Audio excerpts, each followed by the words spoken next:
Olá, o meu nome é Gabriela Peixoto e este é o podcast A Arte do Violino. Este é um lugar para partilharmos e discutirmos ideias acerca deste instrumento. Para isto, trago-vos como meus convidados os violinistas portugueses que mais me inspiram para que também vos possam inspirar.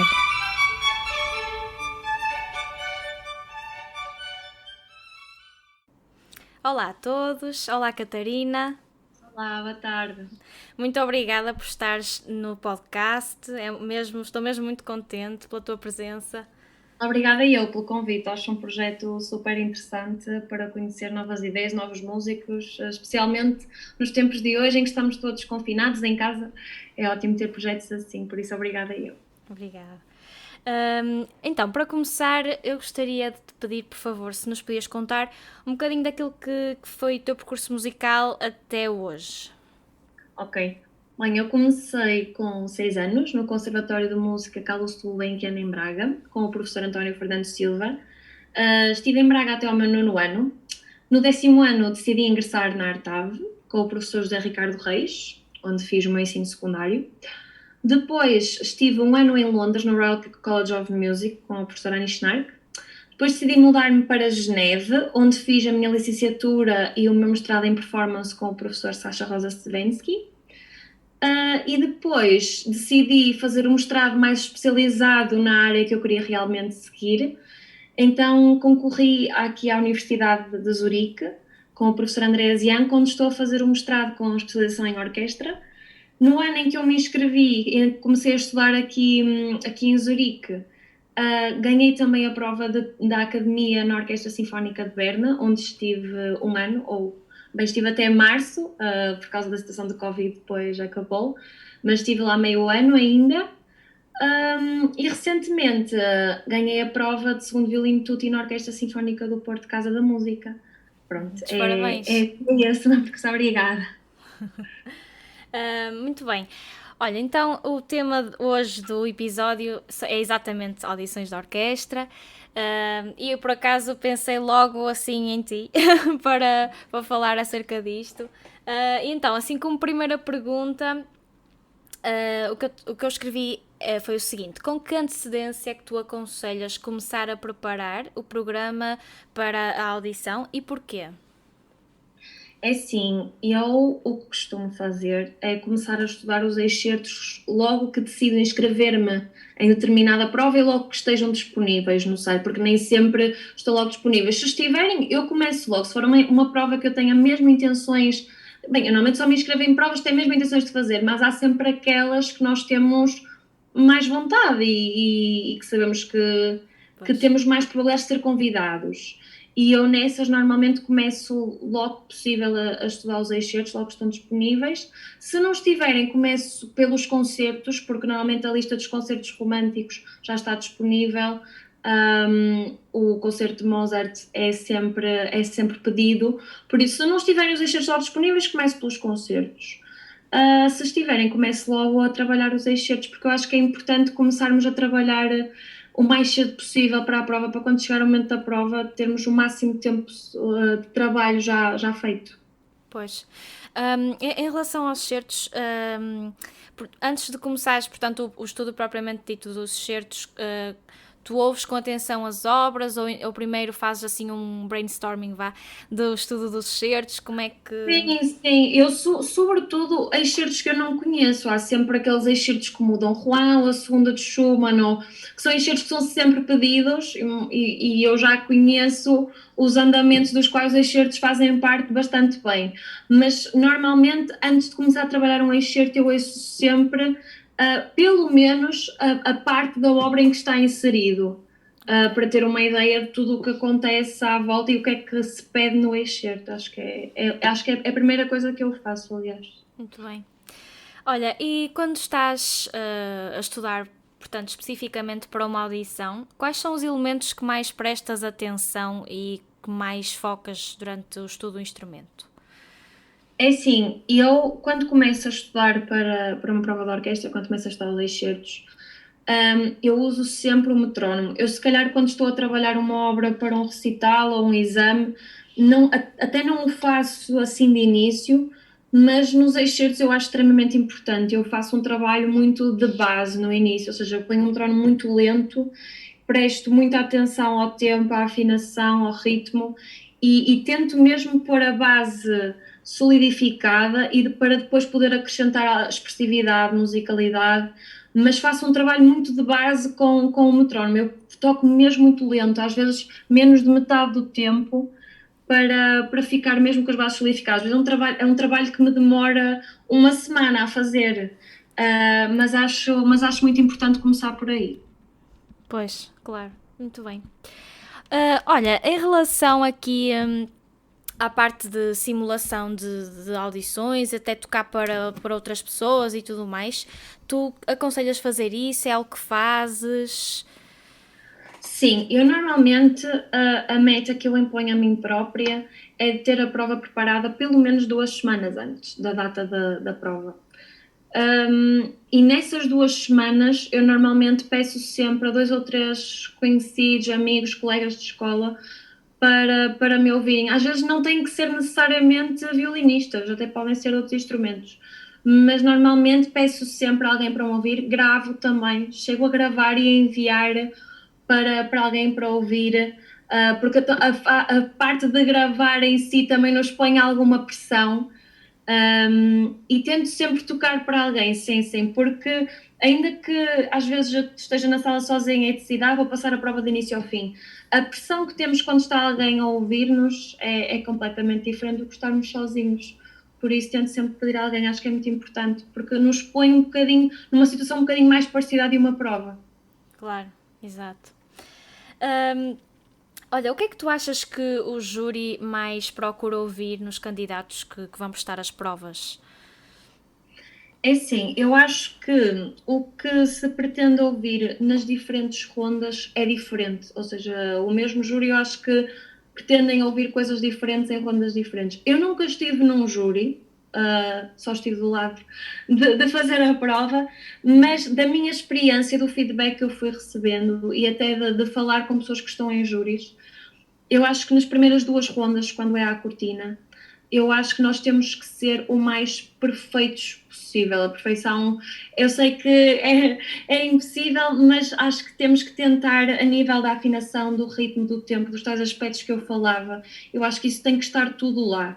E depois, claro, acrescentar um bocadinho do nosso cunho pessoal, da nossa parte mais expressiva, mas esses fatores são muito importantes porque quando estamos com uma cortina entre nós e o júri, eles não estão distraídos por mais nada, o único sentido que estão a usar é a audição e eles vão procurar precisamente esses aspectos fundamentais, essa base, e eu acho que é o mais importante nas primeiras 2 rondas, que normalmente são à cortina. Depois, quando chega à terceira ronda, nós temos um concerto, normalmente um concerto romântico para tocar além dos excertos, é sem cortina. Eu acho que aí no concerto realmente é onde podemos dar asas à nossa expressividade, tentar fazer música ao máximo mesmo. Aí já é um bocadinho diferente. Acho que aí até se houver uma falhazinha ou outra, acho que já não é tão importante. Eu acho que aí eles já procuram mesmo o que é que nós somos enquanto músicos, o nosso lado mais pessoal.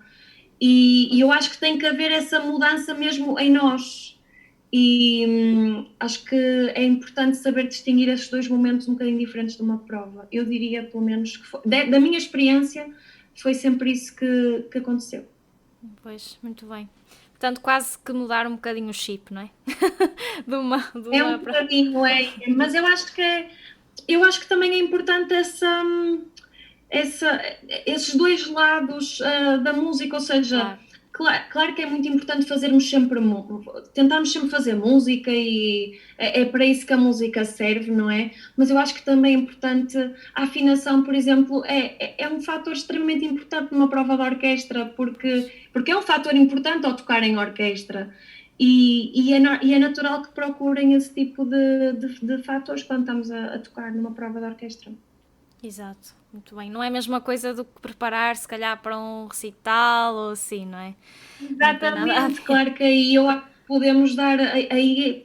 Aí o que temos que mostrar são coisas completamente diferentes, não é? Quando estamos a tocar sozinhos, há uma individualidade inerente ao momento. Nós ali estamos a fazer prova para tocar num conjunto de músicos e depois também é muito importante se temos uma maneira de tocar parecida àquilo que pretendem na própria orquestra. Eu, por exemplo, eu tento ouvir gravações da própria orquestra a tocar as obras que eu vou tocar, porque é importante. Eu sei que depende também de maestro para maestro, mas a orquestra tem uma forma própria de tocar cada obra e é importante irmos ver o que é que já fizeram em relação a essa obra. Acho que é uma coisa importante a fazer. Muito bem, ótimo conselho mesmo.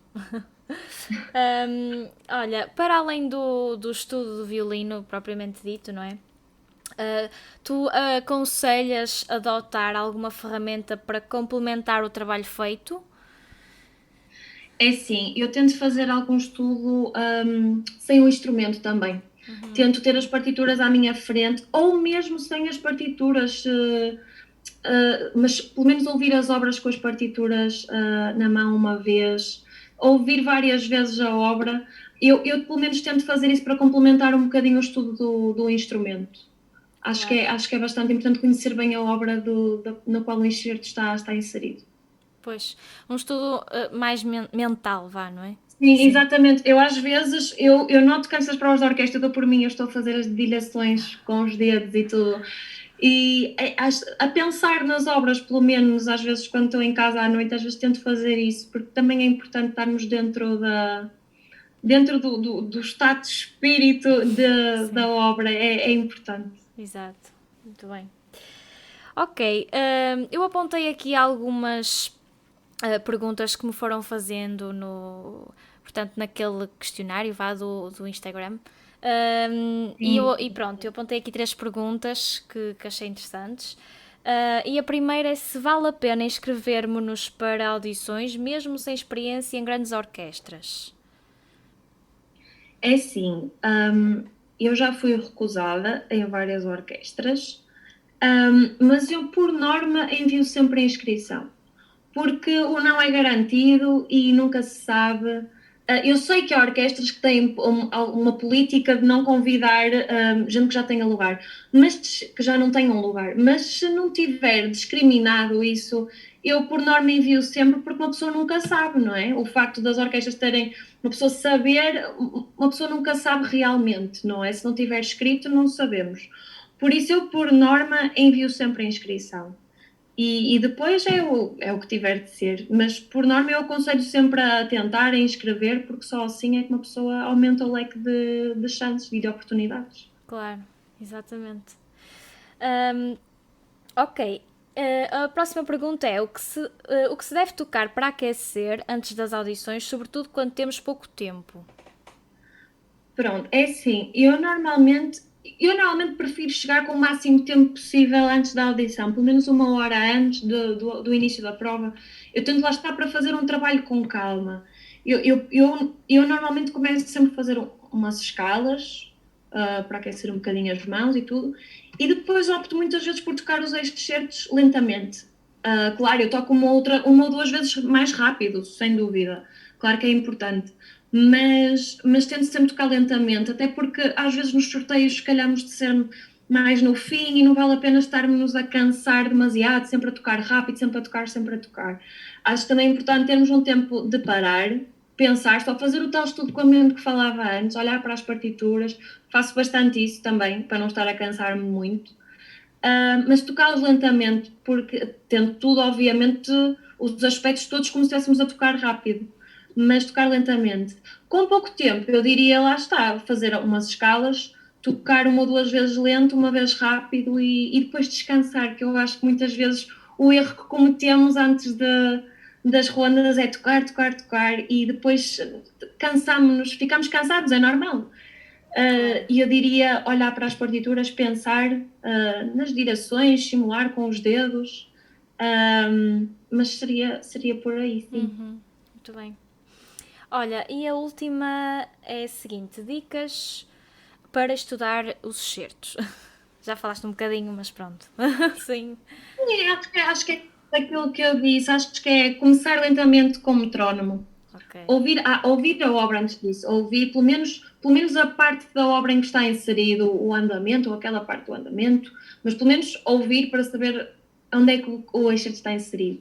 Depois começar com o metrónomo lentamente, ir aumentando a pouco e pouco, tendo sempre muita atenção à afinação, ao ritmo, ao tempo. Quando já tivermos um tempo mais rápido um bocadinho, às vezes eu volto para trás. Eu todos os dias começo um bocadinho mais atrás daquilo que deixei, para ter a certeza que está tudo solidificado. E depois, quando a base estiver estruturada, acrescentar o nosso cunho pessoal, musicalmente, ouvir muita obra, tirar ideias de várias gravações diferentes, vermos aquilo que gostamos mais e adicionar isso. E tocar muitas vezes, ter a prova preparada pelo menos 2 semanas antes, para depois podermos passar todos os dias uma vez a prova, seja para nós mesmos, seja para outras pessoas, e pronto, acho que assim, quando chega à prova, é só mais uma. Claro. E assim temos menos nervosismo, menos pressão, porque já conhecemos muito o repertório. Pois, já é um hábito fazer, Exatamente. tocar aquilo. Pois. Exato. Muito bem. Olha, para quem possa estar interessado pronto, no mestrado em orquestra, eu queria te perguntar como é que funciona o mestrado que estás a fazer, em termos de disciplinas, provas de admissão, pronto. Sim, aqui o mestrado de orquestra em Zurique, vou falar daqui porque é onde eu estou a fazer o mestrado. Para sermos admitidos no mestrado de orquestra temos que fazer 2 provas. A primeira é a prova aqui na escola, para o júri aqui da escola, os professores de violino mais o diretor, onde temos que tocar um andamento do concerto romântico e excertos de orquestra que eles nos dão. Os excertos, eram 7, se não me engano. Depois de sermos admitidos nesta prova, se passarmos, temos que fazer uma segunda prova para o júri da ópera de Zurique, porque uma das partes do currículo do mestrado de orquestra aqui em Zurique é fazermos um projeto com a ópera de Zurique, por isso temos essa tal segunda prova para o júri de lá. E temos que ser admitidos nas 2 provas para ficarmos admitidos no mestrado de orquestra. Depois tenho as aulas de violino. No meu caso é com o professor André Zianca, que é concertino da Tonhalle, mas o facto de ele ser concertino numa orquestra, ou seja, o mestrado de orquestra não é necessariamente com ele, podemos fazer um mestrado de orquestra com qualquer professor aqui na escola, o professor que queiramos. Eu tive a sorte de ficar com ele, era o professor que eu queria, porque eu realmente queria juntar não só um mestrado especializado em orquestra com um professor que está dentro do meio da orquestra neste momento. E então juntei esses 2 fatores. Além de ter aulas com ele, tenho também aulas de excertos, que faz parte do mestrado, com outro violinista da Tonhalle também, primeiro violino tutti, e depois tenho violino barroco. Eu escolhi violino barroco, eu podia ter escolhido entre viola, violino barroco ou direção, mas eu preferi violino barroco. Depois temos as sessões de orquestra normais da escola, a música de câmara e o tal projeto com a Ópera de Zurique. E ainda temos aulas com um mentor da ópera durante um ano. No meu caso é concertino da Ópera de Zurique. E temos, a complementar com as aulas de instrumento e de excertos aqui na escola, temos aulas com o mentor da ópera durante um ano. Ok, espetáculo. Ou seja, podemos ter... Eu cheguei, quando estava a fazer o prático em Bernas, cheguei a ter aulas de excertos com o meu professor de violino, o meu professor de excertos, a minha mentora da ópera e os meus mentores em Berna, ou seja, eu consegui ter muitas perspectivas diferentes, muitas vezes dos mesmos excertos. Eu às vezes até tentava selecionar, porque às vezes até chega a ser demasiada informação, demasiadas ideias diferentes, porque a música é assim, é subjetiva e cada pessoa tem a sua visão, mas realmente aqui neste mestrado conseguimos ir buscar ideias diferentes a músicos diferentes e acho que isso é muito bom, acaba por nos enriquecer bastante. Pois, exato. Muito bem, olha, assim a minha última pergunta é, gostava que partilhasses connosco um artista, um violinista, vá, que te inspira. Olha, eu tenho muitos, eu gosto sempre de ver um bocadinho, eu sempre que estou a tocar uma obra, eu ouço sempre um bocadinho de todos, mas hoje em dia tenho cativado muito a Liza Batiashvili. Eu cada vez me interesso mais pelas interpretações dela, acho que ela é uma violinista. Eu já tive a chance de tocar com ela quando fiz a Gustav Mahler Jugend Orchestra. Nós tivemos a sorte de tocar com ela e eu na altura ela cativou-me imenso e eu cada vez sigo mais o trabalho dela. Depois, desde pequenina que eu tenho uma paixão pela Janine Jensen. É aquela violinista que eu sempre admirei muito, e o Perlman também desde pequenina. Mas mais recentemente tenho prestado muita atenção à Elizabeth Ashvili, e acho que ela realmente, a nível musical, é inacreditável, é incrível, gosto muito. Mesmo. Acho que são esses três que eu vejo mais. Muito bem. Olha, muito obrigada por toda a tua partilha, foi espetacular. Obrigada, Ivo, mais uma vez, obrigada. Olha, e tudo bom para ti e Obrigada. até uma próxima. Igualmente. Obrigada. Muito obrigada pelo sucesso para o teu projeto, obrigada. Obrigada. Muito obrigada por estarem desse lado. Boas práticas e até ao próximo episódio do podcast A Arte do Violino.